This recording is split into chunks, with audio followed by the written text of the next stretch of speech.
everyone, good morning. So in today's video, we will be discussing about what is government company. In the previous video, we had discussed about the merits and demerits of a statutory corporations. Okay, so in today's video, we will see about a brief introduction of government company, that what is government company is all about and the examples of government company. And in the next video, we will be discussing about the features, merits and demerits of a government company. So let's discuss about its brief introduction first. So the given below paragraph I have attached from your textbook only, and this paragraph only we will be discussing about.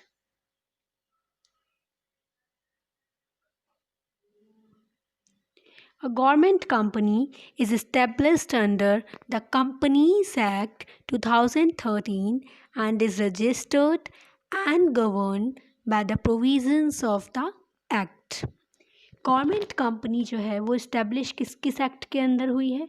जैसे कि अभी हमने पढ़ा था कि जो आपकी statutory corporations थी उनके लिए एक स्पेसिफाइड तरीके का या फिर स्पेशल एक्ट आप बोल सकते हो, हमको पार्लियामेंट में पास कराना होता था। तो वैसे ही हर एक, जैसे कि पार्टनरशिप के लिए पार्टनरशिप एक्ट था, उसको वो गवर्न करता था। कंपनी के लिए कंपनीज एक्ट था। जॉइंट हिंदू फैमिली के लिए अलग एक्ट था।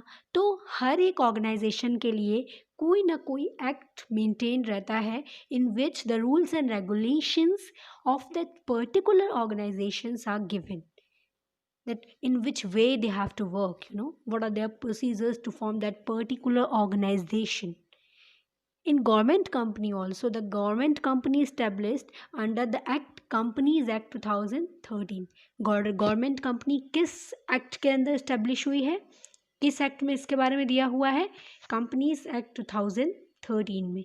और अगर कोई भी गवर्नमेंट कंपनी बनाती है तो उसको गवर्नमेंट कंपनी जब खोली जाती है तो हमें उसे रजिस्टर्ड कराना पड़ता है, और उसमें जितने भी प्रोविजंस फॉलो होते हैं गवर्नमेंट कंट्री में, जितने भी रूल्स एंड रेगुलेशंस फॉलो होते हैं वो कंपनीज एक्ट 2013 के ही होते हैं, जो उसमें लिखे हुए हैं, मेंशन्ड है।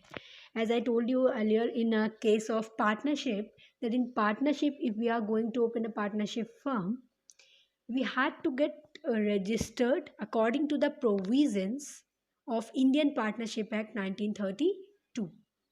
But in this case, as government company, if it's going to be established under the Act Companies Act 2013, so if any government company is created anywhere, so they have to get registered, that company, that government company, as per the provisions given in the Companies Act 2013. Okay, these are established for purely business purposes and in true spirit to compete with companies in the private sector. ये established किस लिए होती हैं? Purely business purpose के लिए, कि business कैसे किया जाए, प्रॉफिट कैसे कमाया जाए और जनता को भी प्रोडक्ट अच्छा दिया जाए। ठीक है। ट्रू स्पिरिट क्या होती है कि जितने भी प्राइवेट सेक्टर की कंपनीज हैं, because as per the name only you can get government company, that means government company एक पब्लिक सेक्टर की कंपनी है, और प्राइवेट कंपनीज पब्लिक से ऑब्वियसली अलग होंगी, बिकॉज हर इकोनॉमी में, इवन हर इकोनॉमी में आप देखो प्राइवेट पब्लिक दो तरीके के सेक्टर्स होते हैं। So if any company is there in public sector, it has to compete with private sector, na, it has to provide better services as compared to private sector, then only he is going, that particular company is going to have a particular profit, तभी तो profit होगा और तभी तो फायदा होगा। ठीक है।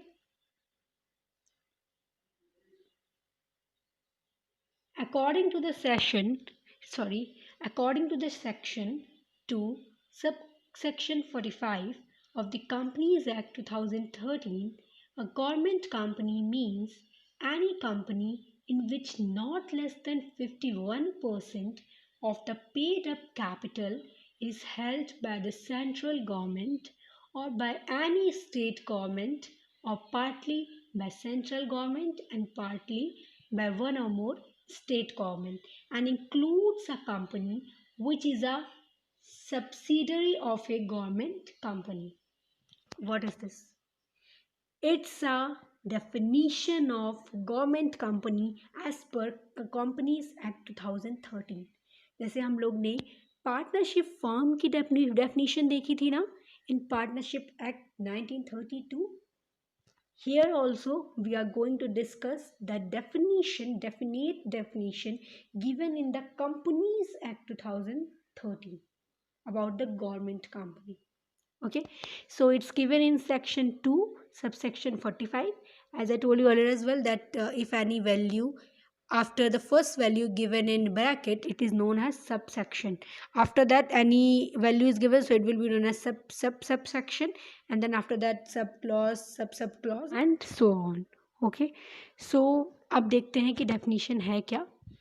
According to the section 2 subsection 45 of the Companies Act 2013, a government company means any company, मतलब ऐसी company in which जिसमें not less than 51%, मतलब कि 51% से कम नहीं होने चाहिए, 51% तो होंगे. 51% of the paid up capital, that means capital 50-50% में डिवाइड होती है. ठीक है, तो जो 51% होता है कैपिटल का वो सेंट्रल गवर्नमेंट का होता है. Is held by as it is given here, it is held by central government और बाय एनी स्टेट गवर्नमेंट और by partly state government and partly one और मोर स्टेट गवर्नमेंट्स. मतलब कि गवर्नमेंट कंपनी एक ऐसी कंपनी होती है जिसमें 51% जो कैपिटल का पार्ट होता है वो या तो पूरा सेंट्रल गवर्नमेंट के पास होता है, सेंट्रल गवर्नमेंट उसकी हिस्सेदारी भी होती है. ठीक है, या तो आधा सेंट्रल गवर्नमेंट और आधा स्टेट गवर्नमेंट. ठीक है, या फिर हो सकता है आधा सेंट्रल गवर्नमेंट और जो बचा हुआ 51% का आधा हुआ उसमें एक या एक से ज़्यादा स्टेट गवर्नमेंट का स्टेक होगा. ठीक है, so any company in which the paid up capital, the percentage 51% of paid up capital is staked by central government or partly by central government and state government, और ये भी हो सकता है कि partly state government central government हो और जो पार्ट बचे 50% का बाद में उसमें स्टेट गवर्नमेंट एक या दो स्टेट गवर्नमेंट मिल के करे शेयर. ठीक है, that is known as government company. ठीक है, एक बार मैं हिंदी में बता देती हूँ. ऐसी कोई भी कंपनी जैसे 51% जो कैपिटल का पोर्शन हो ना उसमें या तो सेंट्रल गवर्नमेंट का हिस्सा हो. ठीक है, या तो पार्ट में भी हो सकता है कि 51% का आधा हमने सेंट्रल गवर्नमेंट के पास है पेड अप कैपिटल का हिस्सा, आधा किसका हिस्सा लग रहा है स्टेट गवर्नमेंट का. या फिर हो सकता है कि आधा सेंट्रल गवर्नमेंट का लग रहा हो और आधा जो बचा हुआ हिस्सा हो उसमें दो या दो से ज़्यादा स्टेट गवर्नमेंट्स का स्टेक हो. ठीक है, and includes a company which is a subsidiary of A government company. अब यहाँ पे रिटर्न है सब्सिडियरी कंपनी, तो हमको जानना पड़ेगा सब्सिडियरी कंपनी होती क्या है बेसिकली, है ना. कुछ तो होती होगी.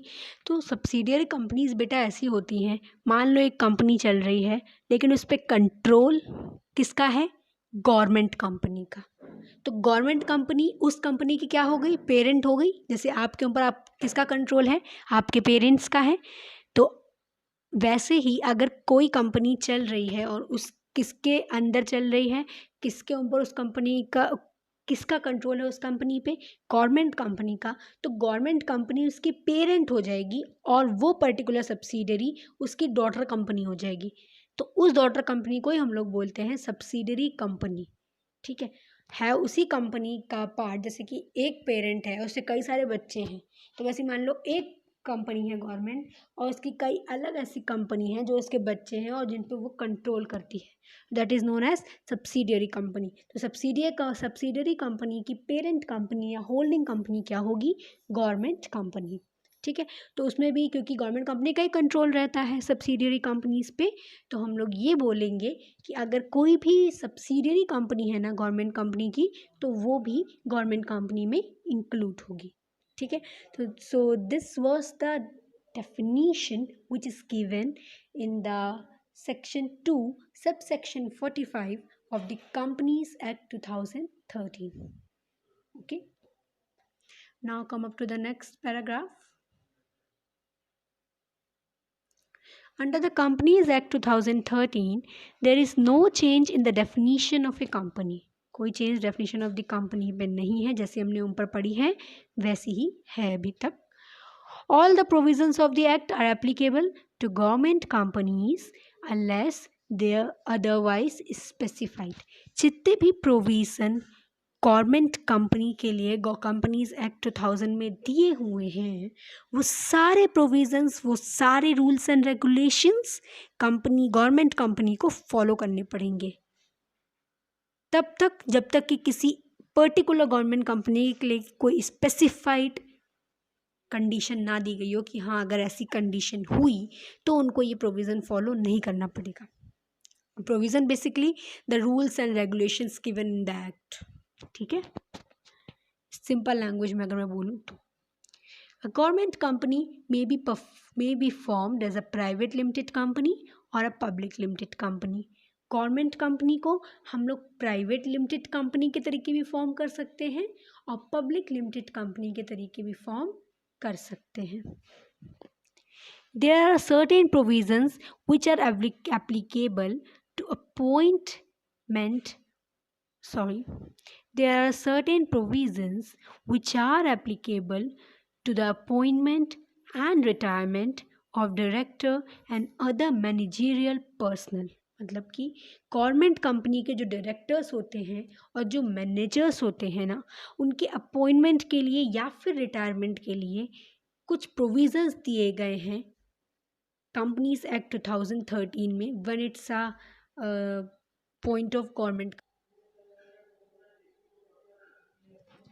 सो गवर्नमेंट कंपनी में जितने भी आपके मैनेजर्स होते हैं या फिर डायरेक्टर्स होते हैं, उनको अपॉइंट करने के लिए और उनके रिटायरमेंट के लिए ना कुछ प्रोविजंस दिए हुए हैं कंपनीज एक्ट में, जिसको फॉलो करना पड़ता है. ठीक है. If we are appointing and retiring any director और एनी मैनेजरियल पर्सन और manager from a particular government company. Okay, now come up to the next paragraph, which is also the last paragraph of this introduction. From the above, it is clear that government exercises control over the paid up share capital of the company.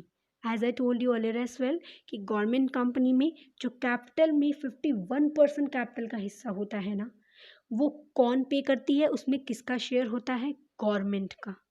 तो government control exercise कर रही है ना अपना. अगर वो पैसा दे रही है तो वो क्या उस पर अपना कंपनी पे कंट्रोल नहीं एक्सरसाइज करेगी? ऑब्वियसली अपना कंट्रोल उस कंपनी को एक्सरसाइज करेगी, अपने अधिकार जताएगी, क्योंकि वो पैसा तो दे रही है ना. 51% कैपिटल में शेयर लगा रही है. 51% कैपिटल का शेयर वो दे रही है. अगर सेंट्रल गवर्नमेंट कंबाइन हो के दो पार्ट में, या फिर केवल सेंट्रल गवर्नमेंट दे या फिर केवल स्टेट गवर्नमेंट दे, but because they are investing they will exercise control over the company, है ना. The shares of the company are purchased in the name of the President of India. Okay, as I told you earlier as well that कोई भी company हो, चाहे वो private company हो, चाहे वो पब्लिक कंपनी हो, चाहे वो गवर्नमेंट कंपनी हो, सब कंपनी की जो कैपिटल का अमाउंट होता है ना, उसको छोटे छोटे हिस्से में बांट दिया जाता है, जिसको हम लोग कहते हैं शेयर्स.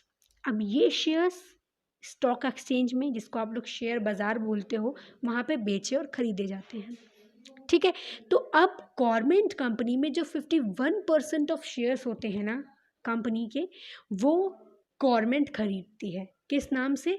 प्रेसिडेंट ऑफ इंडिया के नाम से. जैसे कि मान लीजिए हम अगर शेयर खरीद रहे हैं तो अपने नाम से खरीदेंगे, अगर हम किसी भी कंपनी का XYZ कंपनी का शेयर खरीद रहे हैं. लेकिन गवर्नमेंट कंपनी में जो 51% शेयर्स गवर्नमेंट खरीदती है ना, वो प्रेसिडेंट ऑफ इंडिया के नाम पे खरीदती है. ठीक है. Since the government is the major shareholder and exercises control over the management of these companies, they are known as government companies. क्योंकि गवर्नमेंट मेजर शेयर होल्डर होती है. मेजर शेयर होल्डर कैसे हुई? मेजर मतलब कैपिटल 100% हुई.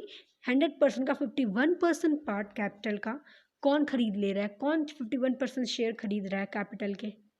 Government खरीद रही है. तो गवर्नमेंट मेजर शेयर होल्डर हुई क्योंकि उसके पास ज़्यादा शेयर्स हैं कंपनी के. ठीक है.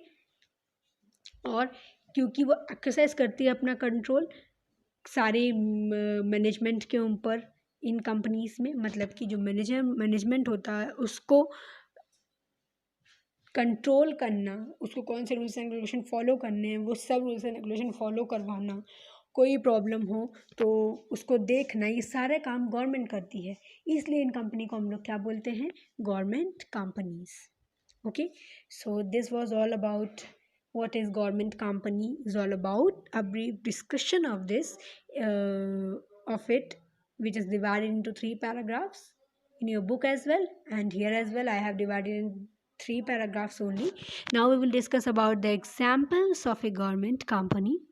Okay, so these are the examples of a government company: Bharat Petroleum, ONGC, that is Oil and Natural Gas Corporation, HP, Hindustan Petroleum, BSNL, and MTNL, GAIL, NALCO, national aluminium company limited, और आपका गेल हो गया, भेल भी आता है, BHEL, Bharat electronics. ये तो केवल कुछ ही गवर्नमेंट कंपनीज के एग्जाम्पल हैं, और भी हैं. These are the few examples, जिससे अगर आप लोगों को कभी भी पूछे जाए एग्जाम्पल्स तो आप लोग बता सको. That's why I have told you all this. Okay, so these are the few examples of a government company. So this much is enough for today's video. So in the next video we will be discussing about the features, merits and demerits of a government company. Till then, see the video, and if you have any doubt related to any topic we had discussed here, so you can ask me through WhatsApp or through comment section of the YouTube, or you can call me as well as per your wish. So thank you and have a nice day.